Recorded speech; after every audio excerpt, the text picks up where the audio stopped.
Good evening.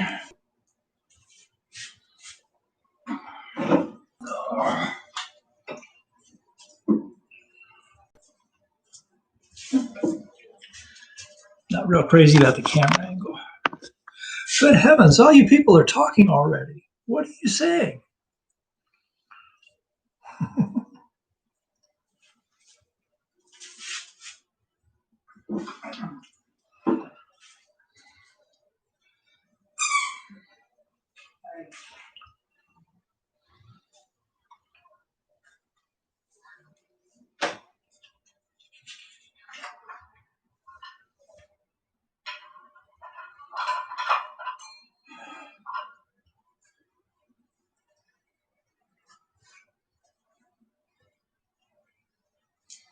You ready?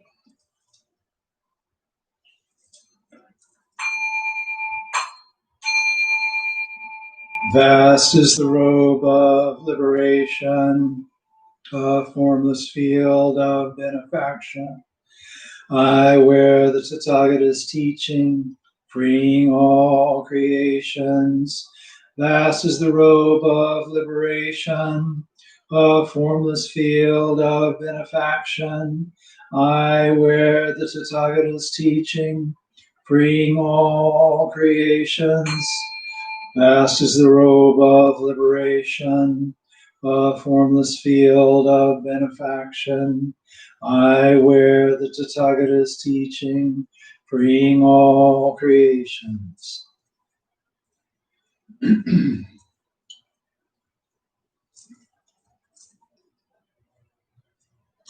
Kata of Atonement. All evil karma ever committed by me since of old, on account of my beginningless greed, anger, and ignorance, born of my body, mouth, and thought, now I atone for it all. All evil karma ever committed by me since of old, on account of my beginningless greed, anger, and ignorance, born of my body, mouth, and thought, now I atone for it all. All evil karma ever committed by me since of old, on account of my beginningless greed, anger, and ignorance, born of my body, mouth, and thought, now I atone for it all.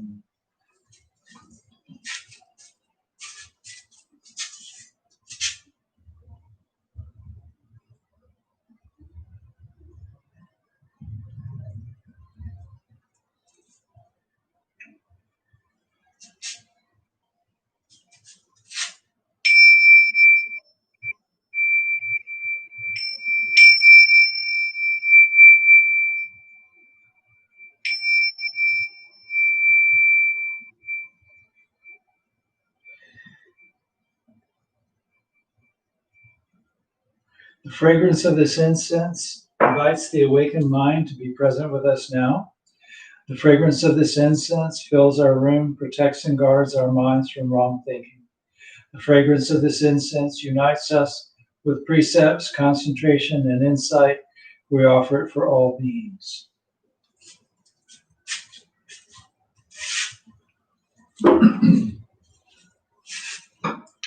Homage to the Buddha. Namo tassa bhagavato arahato samma sambuddhassa. Namo tassa bhagavato arahato samma sambuddhassa.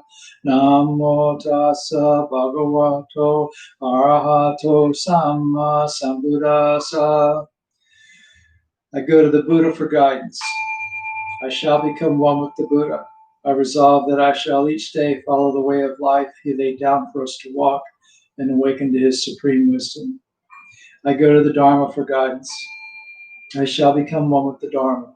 The gates of Dharma are manifold. I vow to enter them all. The goal of wisdom is ever beyond. I shall attain it. I go to the Sangha for guidance. I shall become one with the Sangha. In the spirit of universal fellowship and as a member of the Sangha, I pledge myself to strive for the enlightenment of all beings. The Metta Sutta. This is what should be done by one who is skilled in goodness and who knows the path of peace. Let them be able and upright, straightforward and gentle in speech, humble and not conceited, contented and easily satisfied, unburdened with duties and frugal in their ways, peaceful and calm and wise and skillful, not proud and demanding in nature. Let them not do the slightest thing that the wise would later reprove. Wishing in gladness and in safety, may all beings be at ease. Whatever living beings there may be, whether they are weak or strong, omitting none, the great or the mighty, medium, short or small, the seen and the unseen, those living near and far away, those born and to be born, may all beings be at ease. Let none deceive another or despise any being in any state. Let none through anger or ill will wish harm upon another. Even as a mother protects with her life her child, her only child, so with a boundless heart should one cherish all living beings. Radiating kindness over the entire world, spreading upward to the skies, downward to the depths, outward and unbounded, freed from hatred and ill will, whether standing or walking, sitting or lying down, free from drowsiness, one should sustain this recollection. This is said to be the sublime abiding. By not holding to fixed views, the pure-hearted one, having clarity of vision, being freed from all sense desires, is not born again into the world of suffering. May I be happy and well. May no harm come to me. May I learn compassion. May all my friends, family, and those I love be happy and well. May no harm come to them. May they learn compassion. May all those troubled in body, mind, and spirit be happy and well. May no harm come to them. May they learn compassion. May all those who have hurt me in body, mind, and spirit be happy and well. May no harm come to them. May they learn compassion. May all those I have hurt in body, mind, and spirit be happy and well. May no harm come to them. May they learn compassion. May all my enemies be happy and well. May no harm come to them. May they learn compassion. May all living beings be happy and well. May no harm come to them. May they learn compassion.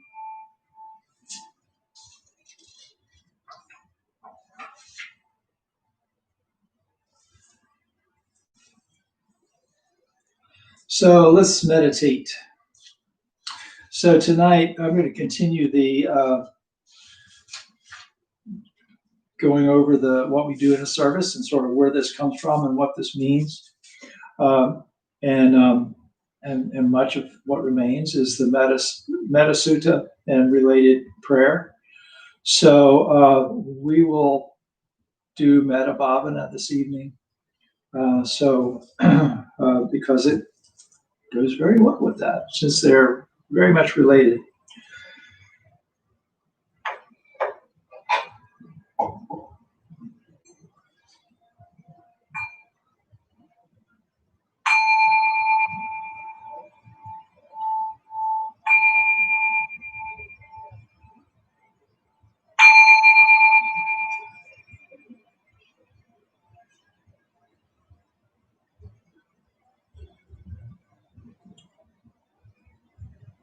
As always, take a few deep breaths, and as you breathe out, just let everything settle down, letting go of any tension in your body.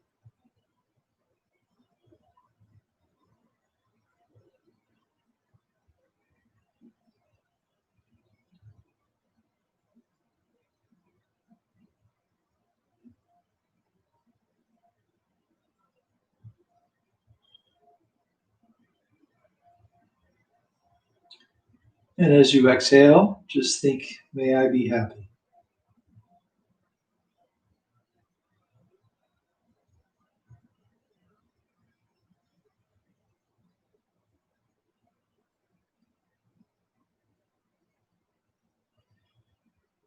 And mean that for right now. Let your heart open up to the happiness that comes from within and that's found in this moment, one breath at a time.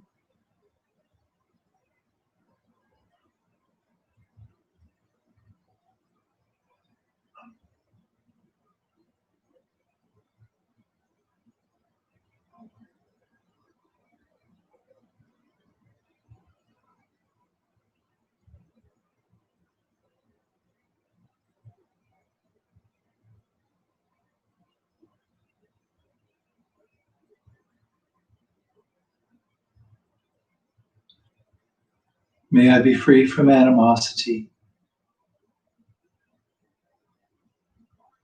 And set aside any ill will, any aversion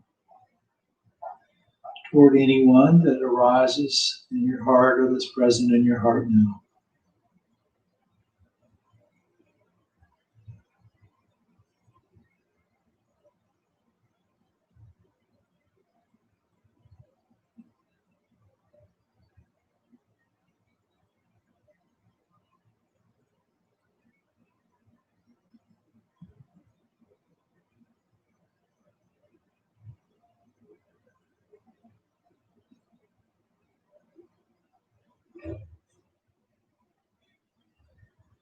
May I be free from stress and affliction. So whatever comes into consciousness, whatever I become aware of, let it go without clinging, adding to the story, or let it be, just simply letting it be a part of the present moment, again, without judging, without pushing anything away.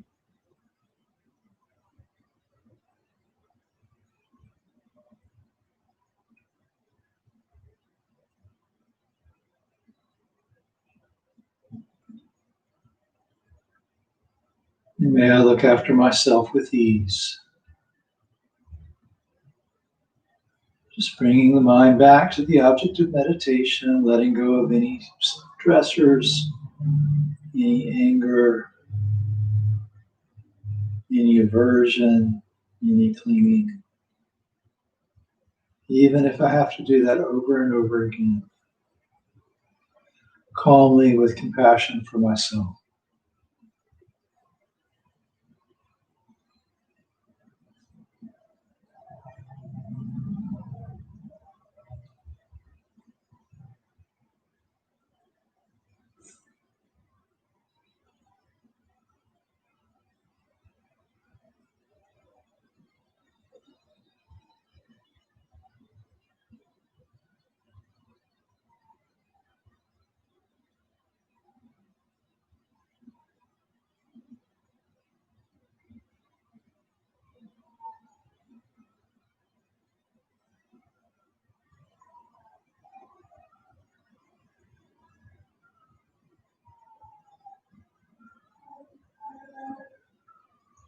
Call to mind a loved one.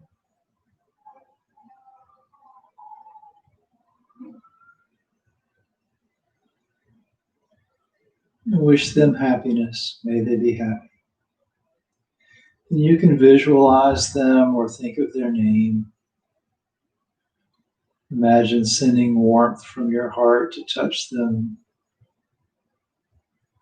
You can use the same phrases or just may they be happy. Whatever works for you.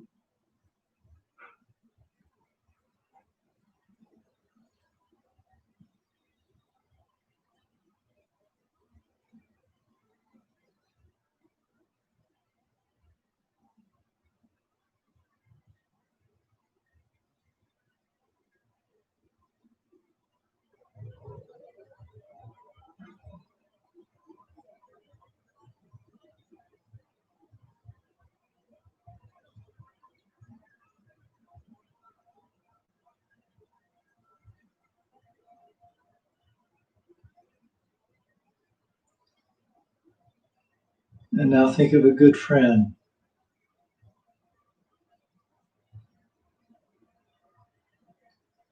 and wish them happiness. May they be happy.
And then a neutral person, someone that you're just acquainted with or that you don't feel one way or the other about.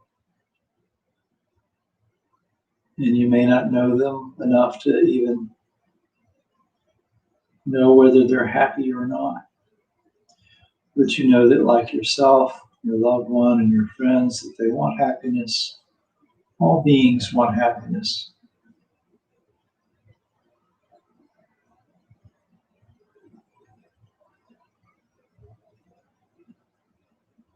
And we know that they experience anger and aversion,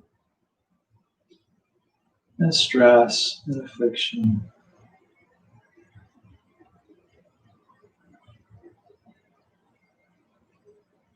And that if they can look after their minds with ease, they'll have more happiness and less stress. May they be happy.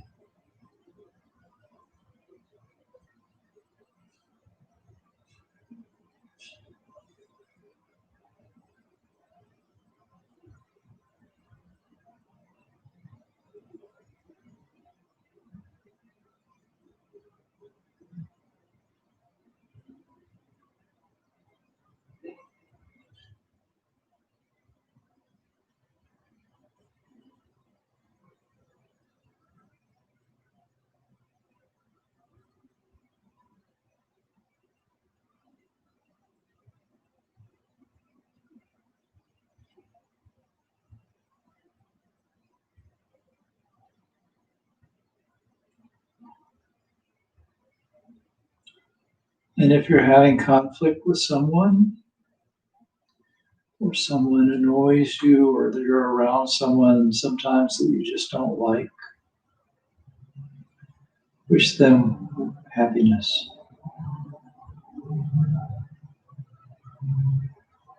May they be happy.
May all beings be happy.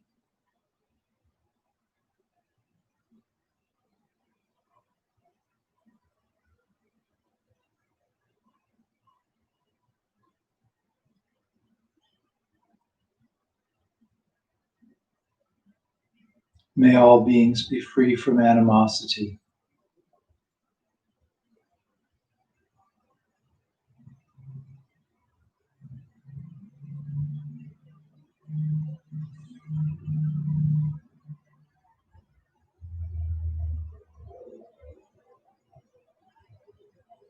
May all beings be free from stress and affliction.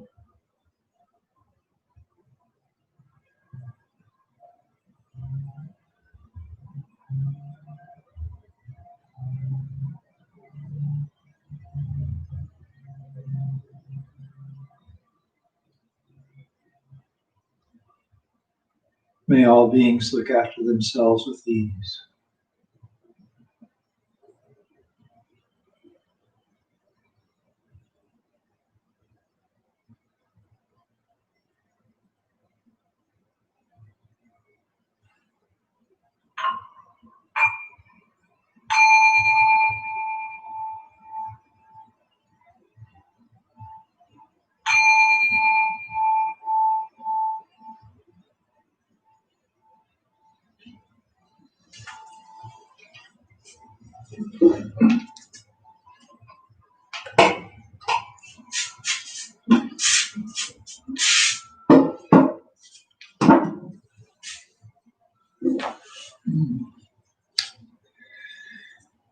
Well, hello, everyone.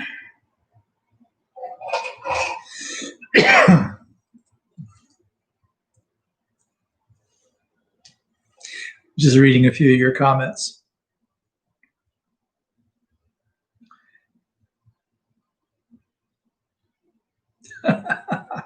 Tablet predictive text. Yeah, I know. I had to backspace over something about 5 times today. I don't remember what it was now, but it wasn't what my phone thought I should be writing. So anyway, hello, everybody. So we're going to continue with the discussion of what's all this stuff that we're talking about when we're doing all of this praying before we meditate. And it occurred to me that this is really kind of important. I mean, I should do this more often probably because when you say something, you tend to kind of buy into it, right? So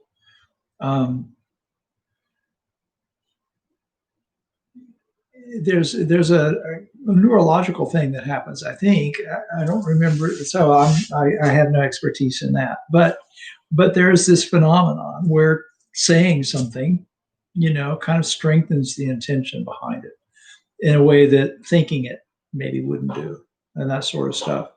So and in doing it in a group, I think really brings us together because we're sort of cultivating shared intentions. So we're not just strengthening our own individual intentions, but we're developing those intentions as a community, which doesn't mean that everybody's going to look the same or sound the same or feel the same way about everything. We're all going to be individuals, but as a community, we develop sort of shared purpose, I think, by doing these kinds of things together, even if we're together in different places, I think.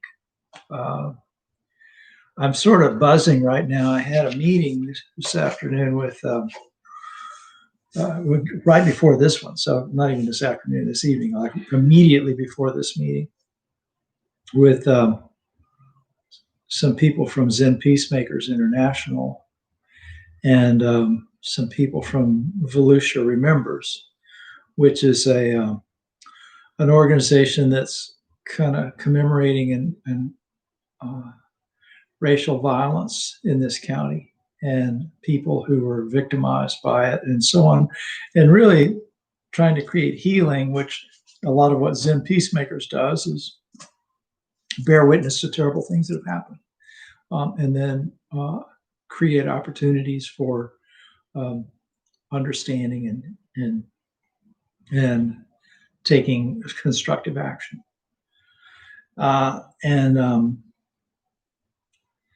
There were 9 of us all together on the meeting in the room, and this was just a planning meeting. It was kind of so I, it's at Stetson, last semester and over the summer with all the Black Lives Matters protests and things like that. There was a lot of discussion of what we could do, to forward the cause of racial justice and create healing and those kinds of things. And I had become aware of what Volusia Remembers does, which is they're creating monuments or memorials or doing services or something, depending on where the place is, at places where lynchings occurred. So this is the first thing they're going to do. There are other things over the long term. But there's several of these sites in Volusia County where people were killed, murdered. And so they're, I don't want to go into all the details about it. We'll have opportunities for those conversations.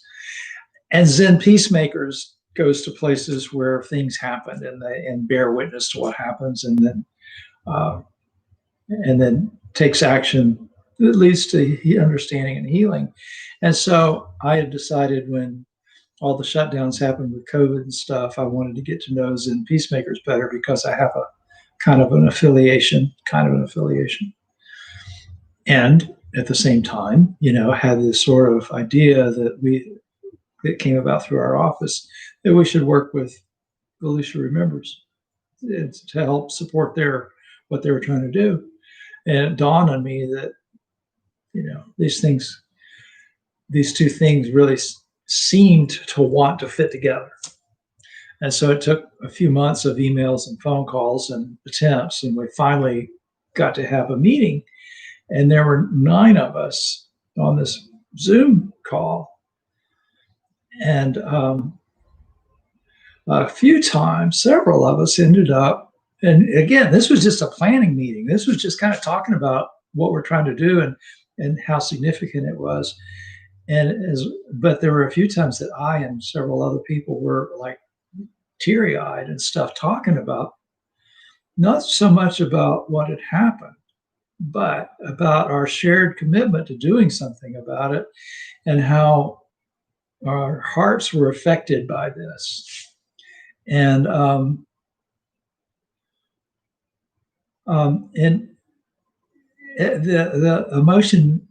emotions, the sort of the authenticity of emotion that came out of this really kind of surprised me. And not because it happened, but because it happened in this context of these people who, I'm here in DeLand, and some of them are in Daytona Beach, and some of them are in Colorado, and some of them are in California, and people all over the place in this room together with this shared commitment to this sort of healing process, and to taking action, to seeing what's going on, opening up to it, taking action. It really was very moving. Anyway, so I'm still a little bit affected by that as I'm sitting here talking to you. So anyway, so we left off last week with the Three Treasures reading. And so the next thing in our service is the Metta Sutta. So let me just give a little context for this. Why is it there? So that's actually one of the discourses that is chanted pretty frequently at Wat Florida Dhammaram and Theravada temples and stuff. The Metta Sutta is in the Pali Canon.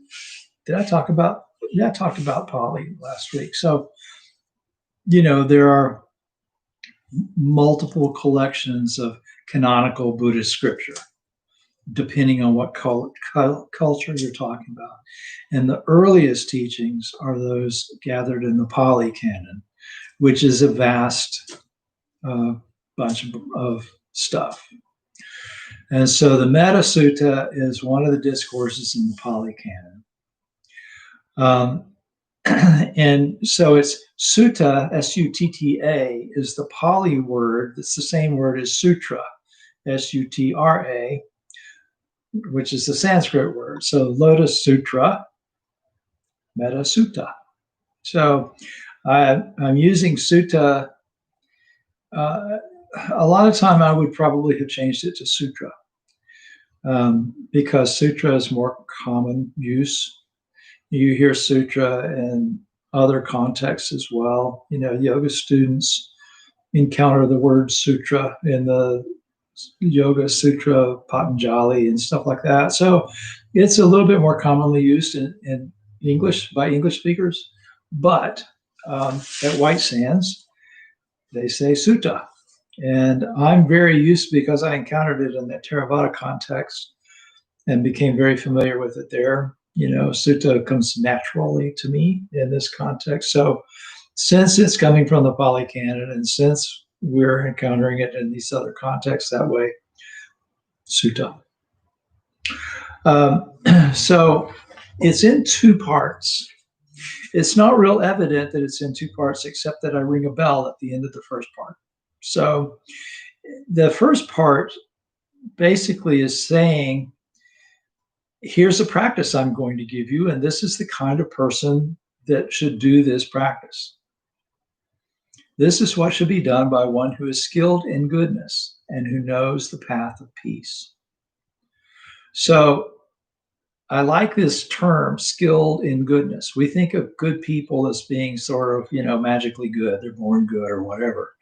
Goodness is a skill. And so basically it's saying, if you have developed this skill and you know the path that leads to liberation, to peace, then this is what you should do.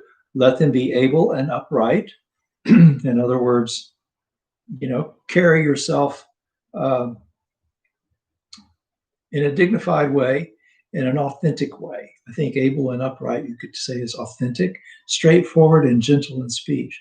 So not, you know, talking in a bunch of mumbo jumbo or anything, and speaking gently. Humble and not conceited. Goes without too much explanation, I think. Contented and easily satisfied. Unburdened with duties, frugal in their ways, peaceful and calm and wise and skillful, not proud and demanding in nature. So basically, the Buddha is describing the way a monk should be. I mean, he was giving this to a bunch of monks. I'll tell you the backstory behind it in a minute. So this is the kind of person you should be trying to become as a Buddhist practitioner, even though you're not monks, probably. Still, this is the kind of person that should reflect your practice as a Buddhist. Skilled in goodness, on the path of peace. Knowing the path of peace doesn't necessarily mean that you've traveled it entirely and you've become an arahant. It means you know this is the path you're on. Humble and not conceited. In other words, don't be arrogant. Contented and easily satisfied, not greedy.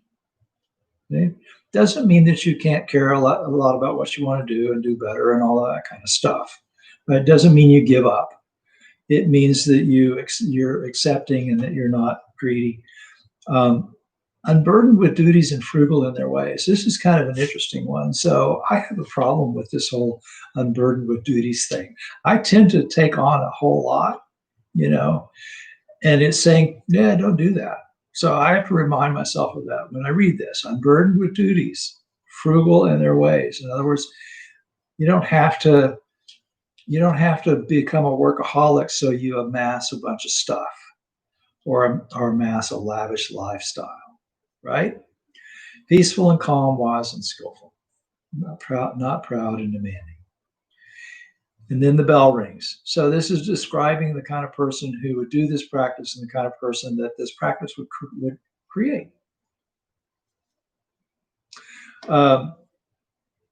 And then it says, then it describes the practice. Okay. So this is what should be done. Now let's describe what should be done. Let them not do the slightest thing that the wise would later reprove. So restraining the body.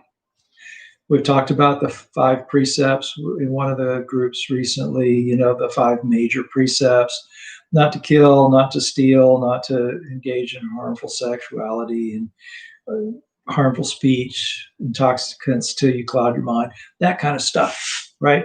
So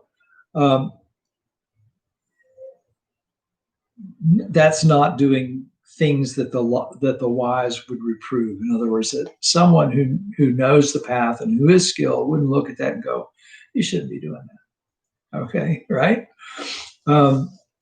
Wishing in gladness and in safety may all beings be at ease. So that's actually the practice. Wishing that all beings be glad, safe, and at ease. Happy, safe, and at ease. That's kind of the fundamentals of emotional well-being, isn't it? So you have a sort of preponderance of positive emotions. That's happiness. Doesn't mean that you get everything that you want. Happiness is kind of a nebulous quality. It's difficult to define happiness, but basically you could say that you feel pretty good most of the time and you have the emotional resilience. So when something bad happens, you're still okay. You're not okay with everything that happens. When something unpleasant happens, you can right your ship, right? You can, and you can live a generally happy life. And then it says, and be safe. So that's going to be somewhat circumstantial, but a lot of the fear we create, a lot of the things we fear, we create for ourselves, right? So if we can have some of this gladness, we're going to experience a lot less fearfulness. Whatever living beings there may be, whether they are weak or strong, omitting none, the great or the mighty, medium, short, or small, the seen and the unseen, those living near and far away, those born and not yet born, may all beings be at ease. So, in other words, have this feeling. May all beings be glad, be safe, be at ease. All beings, whatever beings there are, weak ones, strong ones, big ones, small ones, right? All beings, those near and far away, those that exist in this world and those that don't, right? Whatever beings there are, may they be at ease. And then it says, don't just let none deceive another. So don't delude yourself or others or despise any being in any state. In other words, let go of hatred. Let none through anger or ill will wish harm upon another. So one of the reasons we do metta bhavana the way we do it is that we'll think about people that we're not getting along with. And what happens? Often harmful thoughts. And so we practice letting those go. Angry thoughts, ill will arise. The more we practice letting it go, the less it will control us, dominate us. So even as a mother protects with her life her child, her only child, so with the boundless heart should one cherish all living beings. That's hard. That's really hard. It's fairly easy to wish people well when we like them. When I do this, when I think about a family member, this feeling of, wanting them to be well just arises. And I think of a friend and it perpetuates. And I think of a neutral person and, it doesn't come quite as naturally. And then I think of, I'm not going to say who, but today, somebody that I had a falling out with not too long ago. And it doesn't come as naturally, but The purpose of this is to recognize that all beings deserve happiness. All beings are seeking well-being. Might define it differently. I'm sure that if you're a dung beetle, your well-being that you seek is a lot different than if you're a Dewa living in one of the heaven realms, right? But we're all seeking some form of well-being. The thing is, what we're wishing for them is not that they be rich, not that they be powerful, right? Not that they be get everything that they wish for. It's that they be spiritually free, right? That's what true happiness is, spiritual freedom. So when we do the practice that we just did, when we start out, we try to develop a little bit of that for ourselves, right? May I be happy. With some practice, you'll feel happiness arise in your heart when you do that. And you're wishing that for them. So when you get to the irritating person, if they had that ability to develop that happiness for themselves, they probably wouldn't be nearly as irritating. Most people are irritating because they're trying rather unskillfully to be happy, and they're doing it in ways that generally create a lot of drama. So it says, with a boundless heart. In other words, not divvying it out to this person or that person, but with a boundless heart, radiating kindness over the entire world, upward to the skies, downward to the depths, outward and unbounded, freed from hatred and ill will, whether standing or walking, sitting or lying down. So in other words, don't just do this on Wednesday nights when you meditate with me.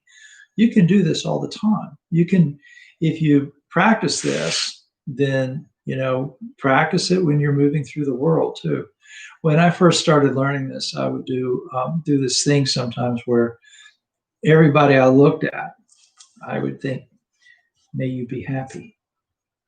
I wouldn't say that because, people would think I was a little weird, but, I might be going out shopping or something like that. I would just look at this person and think, may they be happy.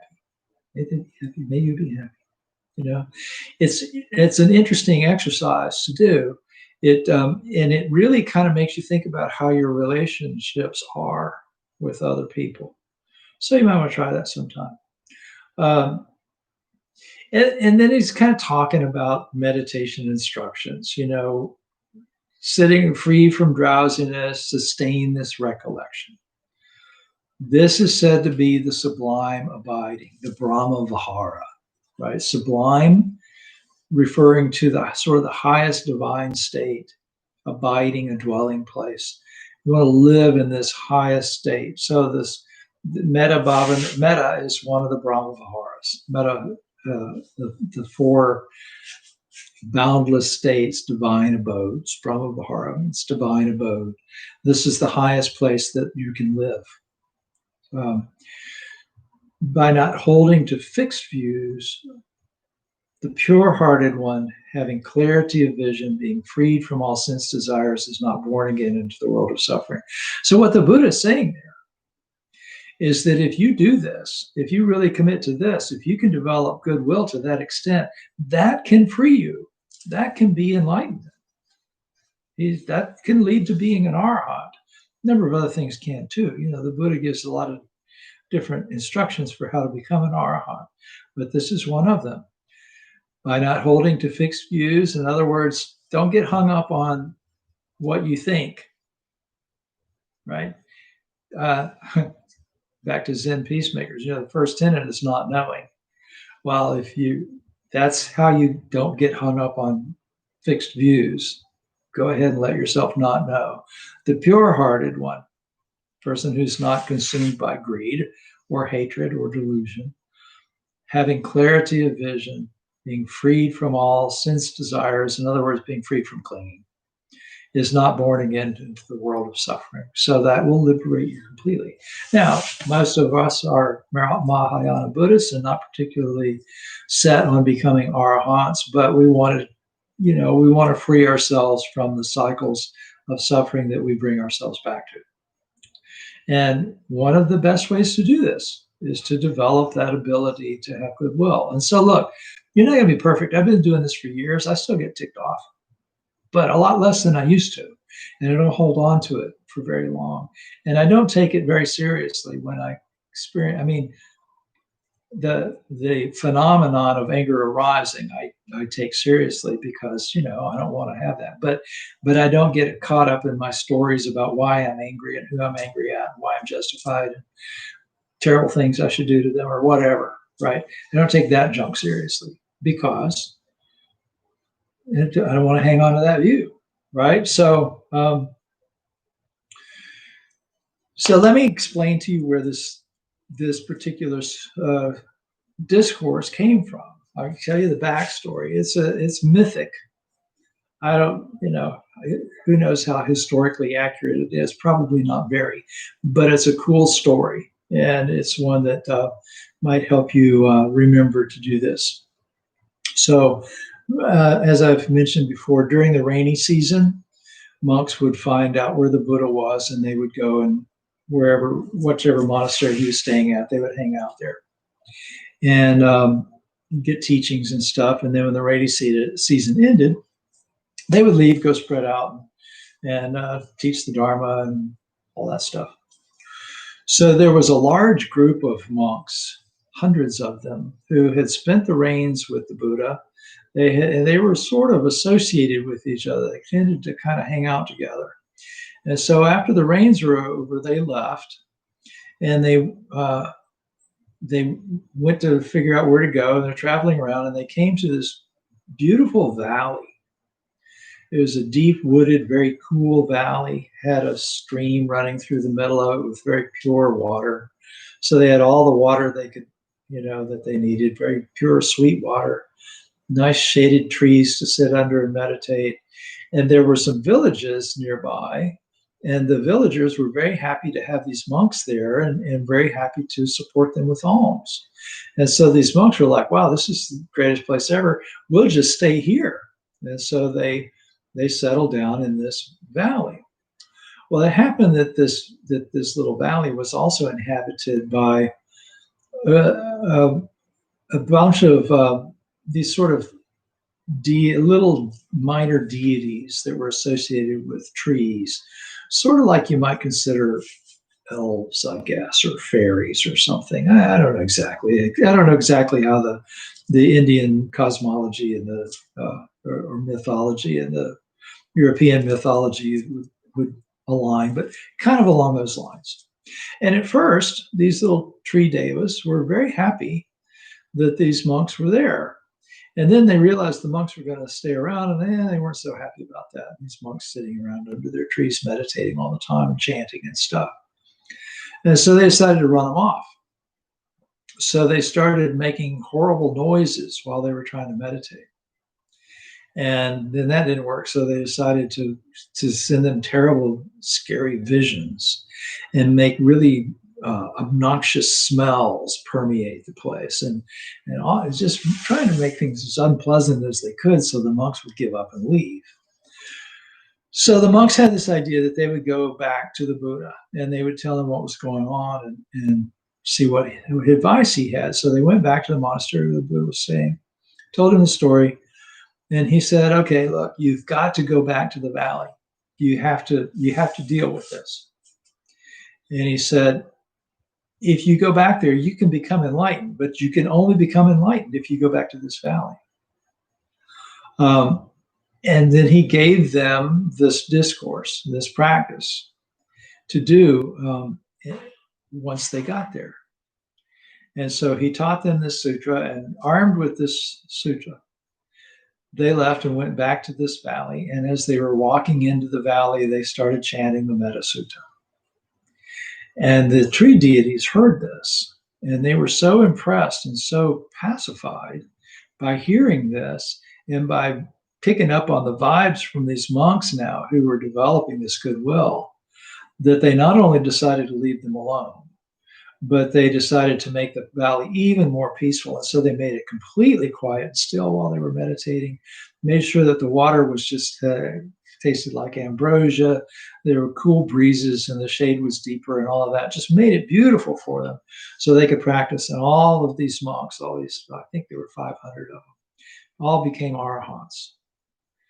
So again, probably not exactly a historical story, but think about the metaphor here. In order for us to become liberated, we have to confront our demons, right? We have to go back into those places that are kind of unpleasant. And if we can do that with goodwill, that place is going to become a lot less unpleasant. So, enlightenment is, enlightenment doesn't arise out of the peaceful, still pond. It arises out of the mud on the bottom, doesn't it? Right? That's where the lotus bud sprouts. And so, in order for us to be able to confront the suffering that we experience in an election year, for instance, we have to go in there. We have to confront it. I could tell you that there have been many times over the last few weeks that I thought I should just go off and sit under a tree and meditate, right? But we got to face this unpleasant stuff, and if we can face it with goodwill, it's a lot less unpleasant. So that's the Metta Sutta. So the Metta prayer that follows, the only place I have ever seen that was at White Sands Buddhist Center, and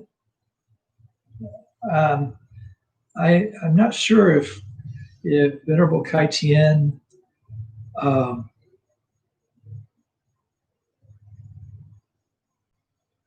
yeah, maybe so. There's definitely a relationship there in terms of what they're trying to do, and the philosophy.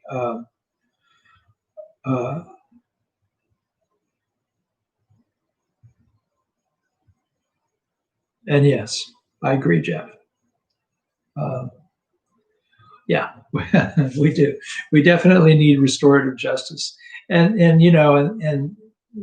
anyway, we'll talk more about that as I get more into this. I'll definitely share with you the ideas as they take shape. Again, tonight was mostly a matter of finding out what each other do, and then going away and trying to figure out if we can do something together.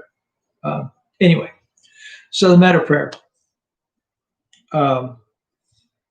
As I said, when you say something out loud, you tend to commit to it more. When you say something out loud as a group, I think you even commit to it even more than that. So I think Venerable Kai Tien composed the Metta prayer, but I'm not sure. Maybe he adapted it from some other source. I'm not real sure exactly where that came from, but you'll see it's kind of like the Metta Bhavana practice that we did. May I be happy and well. May all my friends, family, and those I love be happy and well. So you're sort of going in circles, expanding circles. When I encountered this at White Sands, I thought we should try that at Volusia Buddhist Fellowship meetings a little bit, see how people respond to it. And people liked it. And there was one fellow who, I'm not going to say who it is because I don't think he comes to these, but anyway, I don't like to mention people's names without their permission. But he was in a situation at the time where he worked in a pretty unpleasant place with some people who were not real easy to get along with. And he came up to me maybe a month or so after we started doing this as part of our services. And he goes, that prayer really has changed me. And I said, what do you mean? He goes, well, I don't get mad as much as I used to. I kind of understand where these people are coming from. I still can't let them I can't let them get away with stuff and all of that. I still have to, make people follow the rules. But, but I do it with a lot more peacefully now. And so I thought, yeah, that makes sense. We'll keep this. And so that's why I kept it there. You could turn that into a meditation if you wanted to. You could meditate on all those things. But I think saying them together as a group once a week is not a bad way to practice with that. So except for the dedication, that's it from the service. So I should probably, we only got about 5 minutes left. I don't think I can do this in 5 minutes. We'll talk a little bit more about the dedication another time.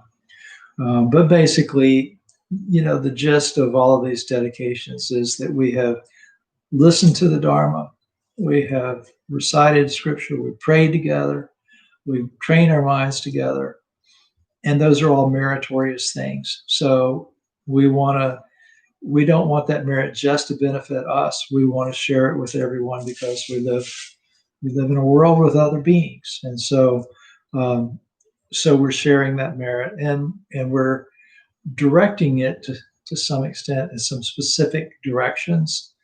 So partly we're acknowledging our gratitude to the ancestors of this community. I guess I'm talking about it. I said I wasn't going to, but here we go. And so we're acknowledging that our merit comes about as a result of the teachings that we've received, thanks to them. And so we share it back to them, and then specifically to people who are suffering. And so it's kind of traditional as you do this. There's certain traditional things that you say, and then you might pray for particular individuals or circumstances and situations. And so, there's a couple of paragraphs in here that I tailored to current conditions and things that seemed important to us. So, may they be serene through all their troubles, and may we realize the enlightened way together. That's always the final thing. May we realize the enlightened way together. I'm not doing this just so I wake up. I'm doing this so that all creation wakes up. So,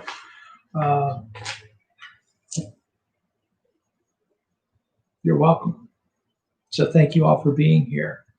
And I'll say the Pali dedication and merit.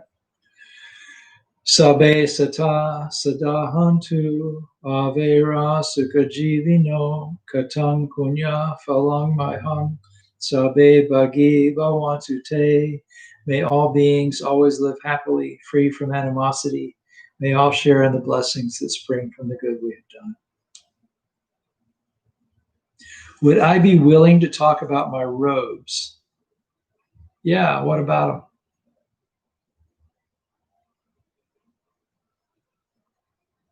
Do you have a specific question about them?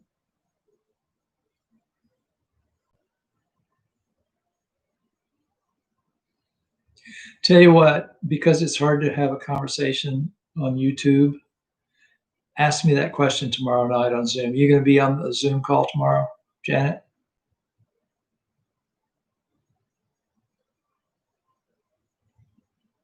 Oh, okay. This was not hand sewn. This was bought eBay. My Kuromo, which is the one with the really, really long sleeves, and the kimono, which is the white thing underneath, was actually gifted to me. This was hand sewn. And the kesa, which is the big, like the size of a bed sheet, I don't know if you even really notice it. It's black, so it tends to just kind of fade in. But during morning services, during retreats, and services at White Sands Buddhist Center, I and all of the monks tend to wear these cases, right? And that's also hand sewn.